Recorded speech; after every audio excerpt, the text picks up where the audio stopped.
Hello po sa inyo mga ka-Jansky, kumusta po kayo? At ngayong araw na ito ay meron na naman po tayong bagong ipapahagi sa inyo na kung saan ito po ay mga simpleng paraan para masalo pang maka-attract ng good luck na yan so sa pinyaman man o pananalapi. So bago po ang lahat ay nais ko lang po i-promote sa inyo para po sa mga gusto ng mga pampaswerte sa inyong mga negosyo, sa inyong mga trabaho, sa inyong mga career, or kung kayo po ay mahilig maglaro na anumang uri ng sugal, meron po tayong pampaswerte dyan. Para po sa mga interesado ay mag-PM lamang po kayo sa akin. So alam niyo ba mga ka-Jansky na ang munggo ay pwede po natin gamitin bilang malakas mag-attract ng swerte, lalo na po sa usaping pananalapi. Kung kayo po ay laging kapos o gipit, kayo po ay maraming utang, kayo po ay baon sa utang at hindi niyo po alam kung paano niyo po ito mababayaran dahil hindi niyo po alam dahil sa sunod-sunod na mga problemang tumarating sa inyo na tila po kayo ay hindi na nakakaahon, na hindi na po kayo pinapahiram ng inyong pinagkakautangan dahil hindi na po kayo nakakabayad dahil sa kayo po ay kinakapitan na ng mga kamalasan na yan o sunod-sunod na malas. So malakas po ang inyong paniniwala sa ganitong mga pampaswerte, susubukan niyo po ito mga ka-Jansky.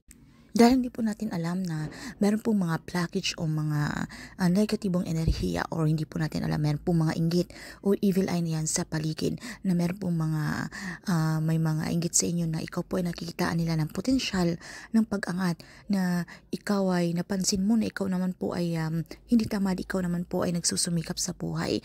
Pero bakit yung sitwasyon nyo ay ganun pa rin at mas lalo pa kayong lumulubog kung nakikita nyo na pong kayo po ay umaangat at bigla po kayong kinapitan ng kamalasan na yan. So, para matanggal po yung mga blockage, mga hadlang, mga negatibong enerhiya na yan, ay gawin nyo po ito agad sa munggo.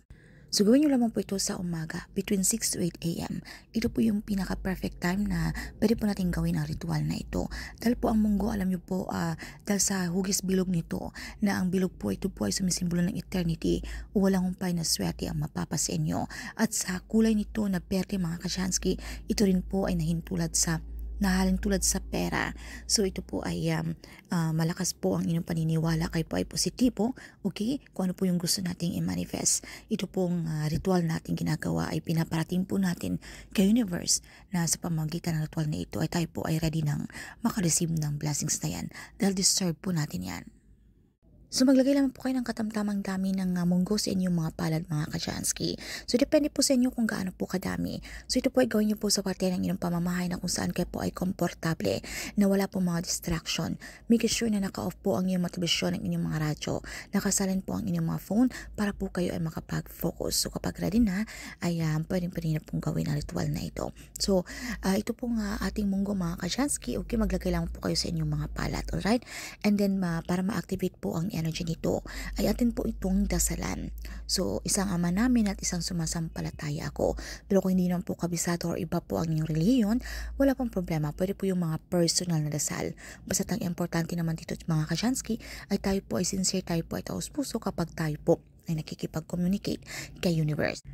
And then sambitin nyo po ang inyong mga kahilingan. So ito po ilapat nyo po sa inyong mga bibig habang binubulungan nyo po, okay?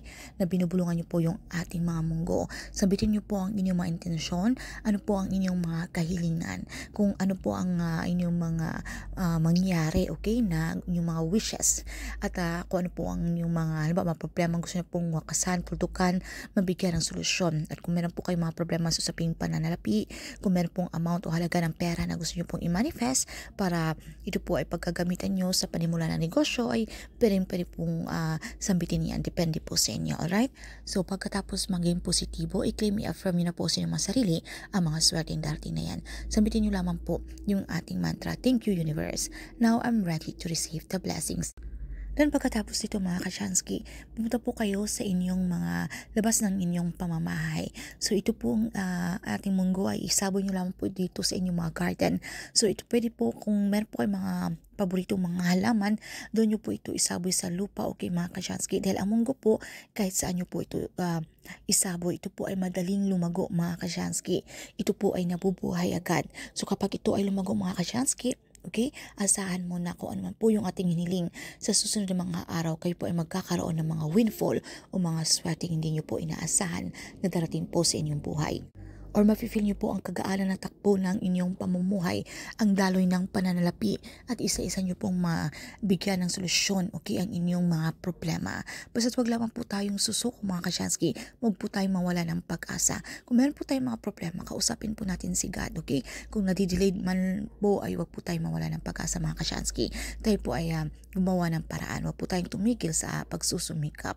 Dahil itong ating pong ang mga problema ay tandaan natin, ito po lahat ay may solusyon. Hindi po ibibigay sa atin ni God kung hindi po natin kakayanin. Basta't naniwala ka lamang po at sa pamamagitan ng pampaswerte ritual na ito ay makakatulong na isang gabay o inspirasyon lamang para mas lalo pang lumapit ang swerte na yan. So yun lamang po ng mga kasyansky. Kung meron po kayong mga katanungan o hindi mo masyadong klaro sa topic na ito, ay paki-comment na lamang po sa ibaba.